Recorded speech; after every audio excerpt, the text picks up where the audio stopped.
but I do love watching great football, and I feel lucky to watch that guy.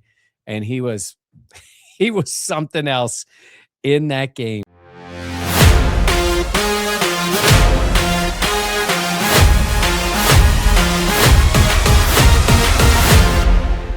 Hey, everybody, welcome back to the Buffalo Plus YouTube channel. I'm Mike Catalano. Thanks for being with me today. Jenna, Dan, getting a bit of a Veterans Day off that they deserve, getting themselves ready for a big week when the Bills play the Patriots. As always, please make sure to like, comment, and subscribe. I'm coming to you from the Connors and Ferris podcast studio.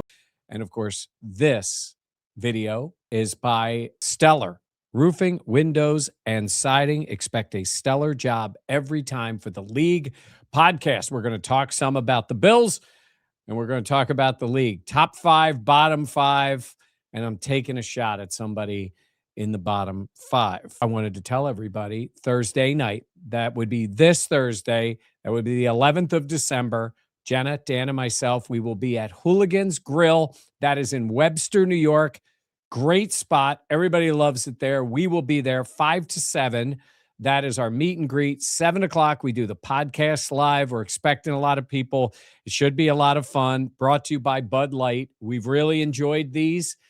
So come on out. If you're in the Rochester area, Syracuse, at least it's on the east side, you come this way. Come watch us on Thursday night. And then 1 week from Thursday, we will be back in Buffalo at Riverworks. That is quite the place to go to. It'll be our second appearance there. That's on the 18th, brought to you by White Claw. So again, that is 1 week from Thursday, the 18th, the Buffalo Plus podcast. Same thing. We'll be there from 5 o'clock on, do the podcast live from 7 to 8. So join us for that. I said it's going to be the Bills Patriots. We got to talk a little bit about some of the things that went on Sunday against the Bengals. And I thought about this, and I thought about watching Josh Allen. And obviously, we've all gotten used to him doing just incredible stuff. And I really had to pause a little bit watching this, because sometimes I'll be at the game, I'll see all the stuff that he does, and then I'll turn something else on, and they're talking about that game, a national show. And I know they talk about the Bills a lot, but I never want to take for granted what we're seeing. I mean, what Josh Allen does on the field is incredible. Not every game, he'll have a few moments, but games like we saw with Tampa and Baltimore, and now this one with the Bengals, I don't think anybody else in the league does that. And there are incredible players, but I don't think anybody is like this guy. And nobody's been like this player in the history of the franchise, honestly. And I saw all the great ones post OJ, and OJ was an incredible player when he played. But I don't think there's anything like Josh. I don't think I'm telling you anything you don't know, but the fact that he can do it and do it again and work around the limitations that are on this offense and score 39 points, 32 for the offense in that game is incredible. And I say I don't want to take it for granted. We try to say to you guys that we are not fans of the team. We cover the team. It is different, but I'm a fan of great football. I'm a fan of what the franchise means to Western New York. I'm happy for you guys when they win. Look, it's good for us when they win. It's good for us when Josh is great. The difference is when it's not, we're in that same locker room trying to talk to him about when it doesn't go well. And that's not easy, but that's part of the job. That's what we do. But I do love watching great football, and I feel lucky to watch that guy. And he was something else in that game. So another thing I thought about is Josh does not get enough credit for how smart he is. And he's not Burrow in this way. Pre-snap, know where I'm going, I'm making that play. And he's not Matthew Stafford on timing throws. You know what I mean? And he's different smart. I think once the ball is snapped, his processing and decision-making in the pocket, in the open field, when to run, when to not run, when to say, I can take this to the house, which is incredible for a quarterback, is something to see. And the play he made to Shakir, I said this on the postgame podcast, might have been, it's top 5 for me of the plays he's ever made. And I know he's hurdled people, and I know he's run for the fourth down play against the Chiefs and all the plays he made in the 13-second game, all that stuff. But it's a fourth down play and he's out of options. It's like watching Tom Cruise in Mission Impossible and the clock is going down and, he saves the day. There's only one way to be sure. Let Benji go. I mean, that throw to Shakir was crazy. And Jenna's next to me in the podcast, doesn't stop talking. Anyhow, and we're looking straight down on that play. Like we're seeing Josh, he's throwing towards us. We see the whole thing. No one is open. I mean, Shakir, as the time he throws it, wasn't really even looking back. And he throws just a seed between defenders, right to Shakir, turns around in time, makes the play. I said, that was unbelievable. But it's not unbelievable because we've seen him do it. So that's the one thing sometimes I think maybe we take it for granted a little bit, but it's an honor to watch great football all the time, and we're lucky to do it with the Bills. So there's my 2 cents on that. Let's talk a little bit. I didn't want to start with the offense, but I went into that, so I'll start with the offense. I'm going to give Joe Brady credit for this. 2 weeks in a row, there's been something staring you right in the face, and he did it, and it worked. So I'm going to say, in Pittsburgh, they ran the same play and kept running it and running it. That's smart football. It worked. That's what I told people. So you come to the next week. They can't cover tight ends. Well, it's easy to say. That's great. They stunk at covering tight ends. The Bengals did. But Kincaid wasn't 100%. He's still not. And Dawson Knox hasn't done that much, let's be honest, in the passing game this year. But he got the ball to him right away. Knox looked, dare I say, fast on that first catch. He did, and he looked great. Kincaid made a play. I'm becoming more and more of a fan of Jackson Hawes getting more opportunities. Came up with the touchdown. He's already an elite blocker. But when I say this, it was working. Everybody's like, well, of course you went with the tight ends. Sometimes teams, don't do the obvious. In this case, do the obvious. Got the ball to the tight ends, and it really helped the game. And then obviously Josh Allen's running really helped them. They didn't have a lot from the wide receivers. Let's be honest. It's just not a lot. The bar's low on Keon. Couple of plays. It's good. One slant. That was good. Not much from Gabe. Brandon Cooks drew the flag. Shavers is a good blocker. Like, this is what we're talking about when they score 39 points. And I know it's against the Bengals, but they know what they have. And the Patriots are much better at corner. But than the Bengals are at anything. But that was a way of using what you have and accentuating it against a team that stinks on defense, even though they were a little better, and making the right plays. James Cook wasn't needed as much. And I think he's going to be needed a lot in this game. I think the Bills have an opportunity to run the ball against the Patriots. They've been banged up a little bit on the D line. So let's see. But I don't worry about James Cook. I don't worry about it. If he doesn't have a great game, he'll come back. And the fumbles are concerning me a little bit. I don't like the reaching for the pylon, especially on first down on those plays. I get it. You can get a score. It's not smart football. It is just not. The risk of the ball coming out. Now, they got away with it.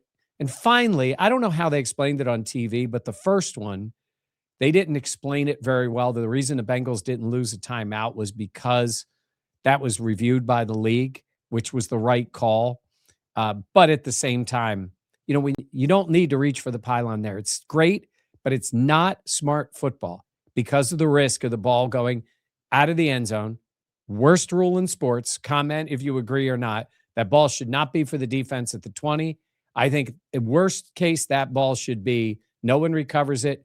Offense moves back to the 20. How's that sound? You want to put it at the 20? I don't see why the defense gets the ball when you fumble through the back of the end zone, but this is a football rule. But that being said, then James comes right back, same kind of thing, at the goal line, fumbles the ball. A little concerning. He's had a few fumbles, and let's see how he is going forward. It has not been the case really last year, certainly, and the majority of this year, but it's come up. Let's talk a little bit about the defense. I just love when Shaq's out there.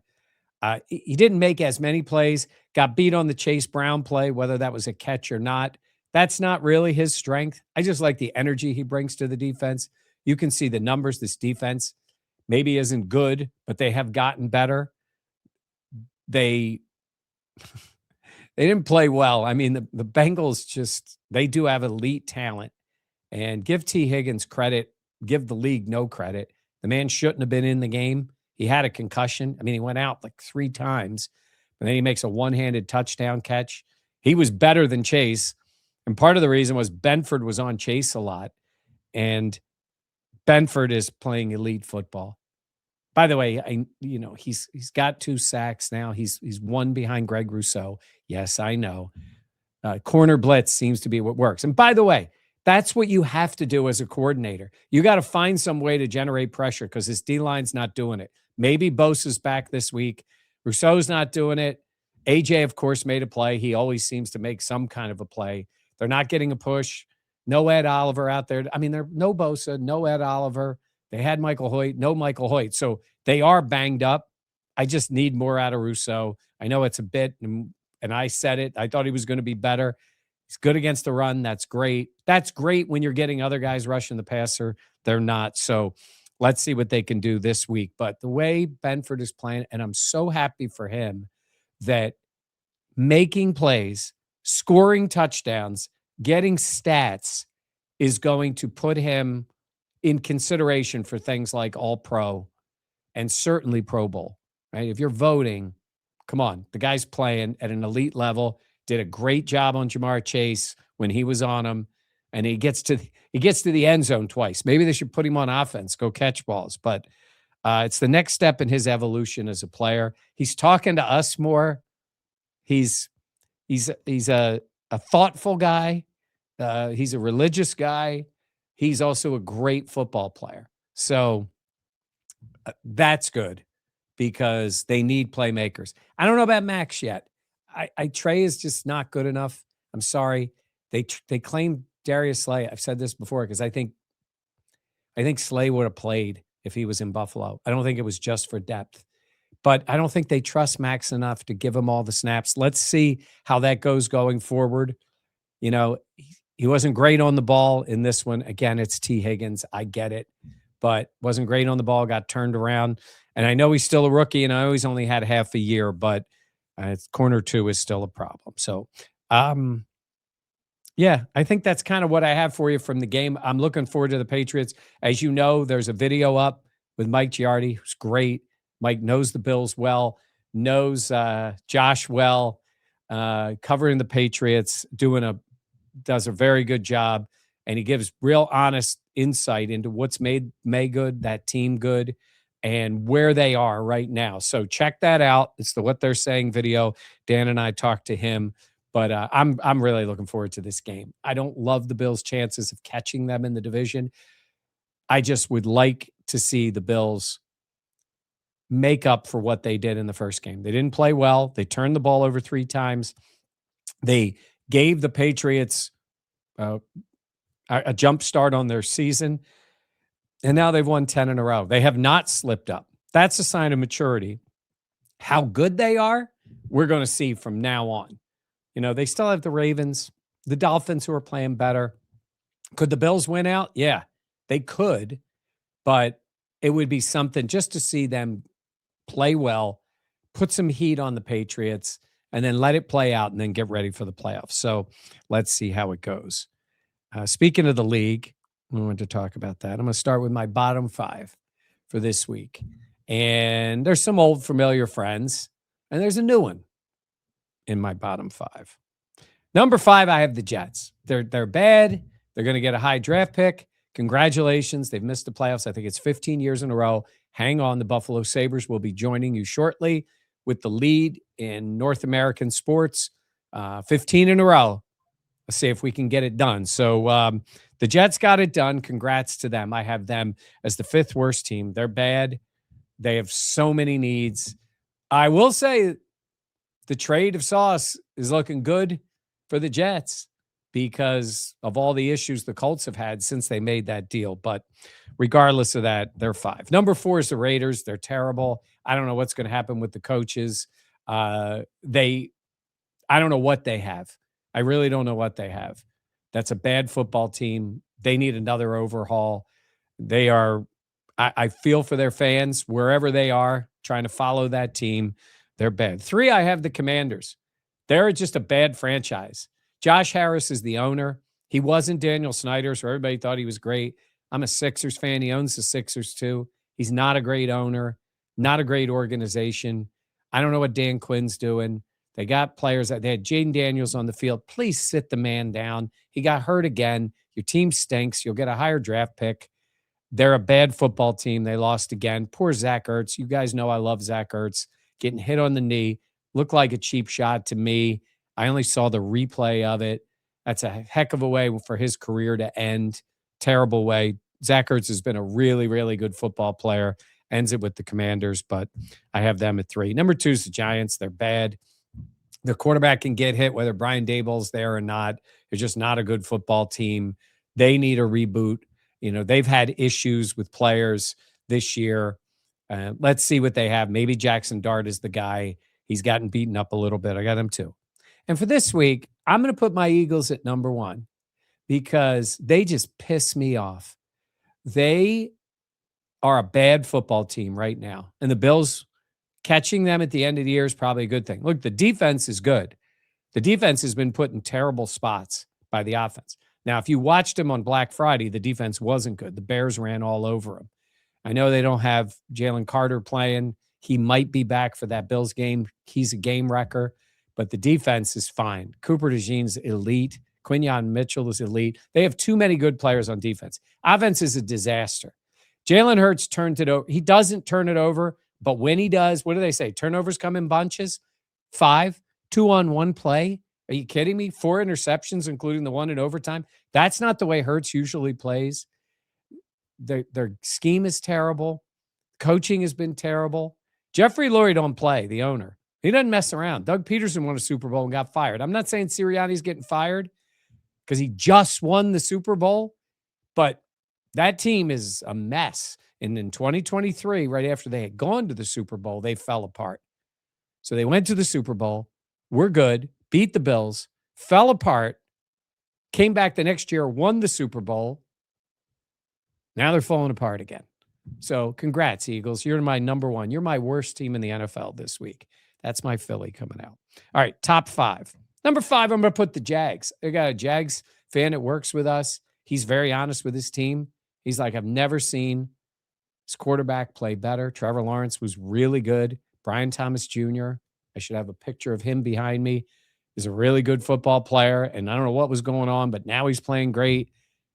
They're pretty good. They're playing well. So giving them their props, I got them at 5.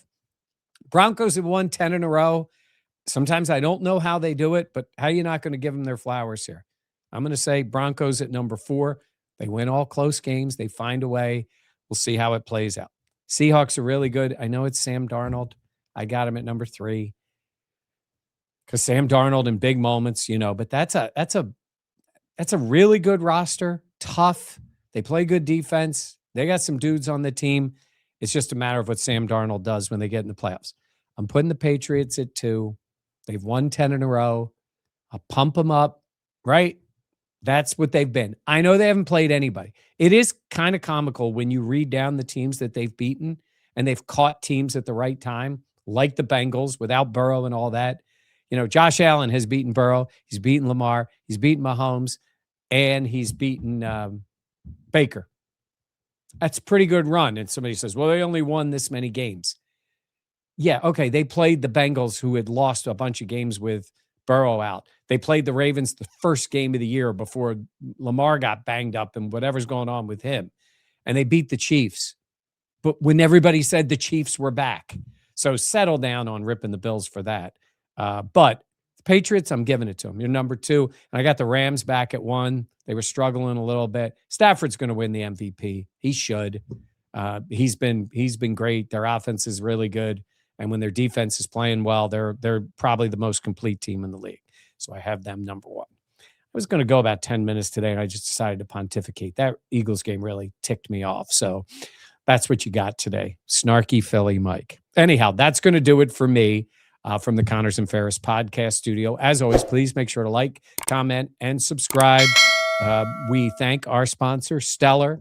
There they are again. Stellar Roofing, Windows, and Siding. You get a stellar job every time. And remember, we will be at Hooligans this week in Webster, Thursday, 5 till 8 o'clock. Podcast starts at 7. And then 1 week from Thursday, we will be in Buffalo at Riverworks. So for Dan and Jenna, I'm Mike Catalano. Thanks for watching, and we'll see you next time on Buffalo Plus.